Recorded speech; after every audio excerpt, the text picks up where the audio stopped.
كريم كان اخصائي نفسي، عمل صفحه على الفيسبوك، نشر بوستات كتير، محدش بيتابع. كان عنده امل كبير انه يلاقي عملاء تهتم بالخدمات اللي هو بيقدمها، لكن كان عنده شويه اخطاء كده خلت الناس بدات تهرب. وفي مره قابل واحد من صحابه قال له: يا كريم بصراحه بوستاتك حلوه بس مش بحس انها بتكلمني انا. فكريم لما قال له: ازاي يعني؟ انا بكتب عن القلق والاكتئاب وكل حاجه بتخص العلاج النفسي. رد عليه قال له: بس كلامك عام جدا، مش حاسس انك بتكلم شخص معين عنده المشكله دي. هنا بدا كريم يفهم انه بيقع في واحده من اكبر اخطاء التسويق. بس خلينا انا بقى اقولهم لك وخلي بالك منه. الخطأ الأول اللي بيقع فيه الأخصائيين النفسيين في تسويق نفسهم هو الكلام العام اللي مش بيوصل لحد معين. يعني لما يكون القلق مرض نفسي شائع بين الناس، مختلفة تماما عن إنك تقول: عمرك حسيت إنك قلقان طول الوقت ومش عارف ليه؟ تعال نشوف السبب. اتكلم مع جمهورك كأنك بتكلم شخص معين عنده مشكلة حقيقية. رقم 2، حاول تركز على القيمة بدل ما تركز على البيع. يعني فرق كبير لما تقول احجز جلسة معايا دلوقتي،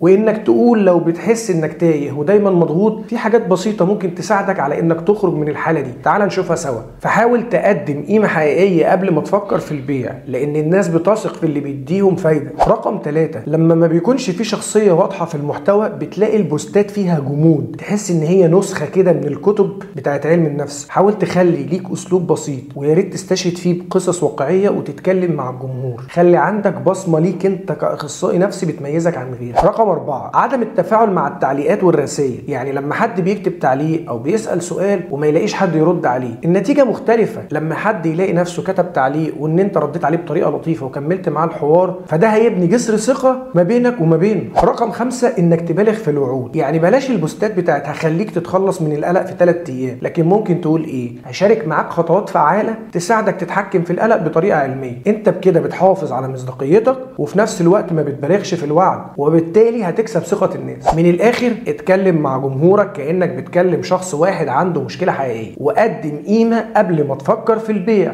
وكون شخصيتك الخاصه بيك انت وخليك مختلف، وحاول تتفاعل مع الجمهور ويحسوا ان انت بقيت قريب منهم، وتحافظ على مصداقيتك وما تبالغش في الوعود. قول لنا بقى ايه التحدي اللي انت بتواجهه دلوقتي في تسويق نفسك كأخصائي نفسي؟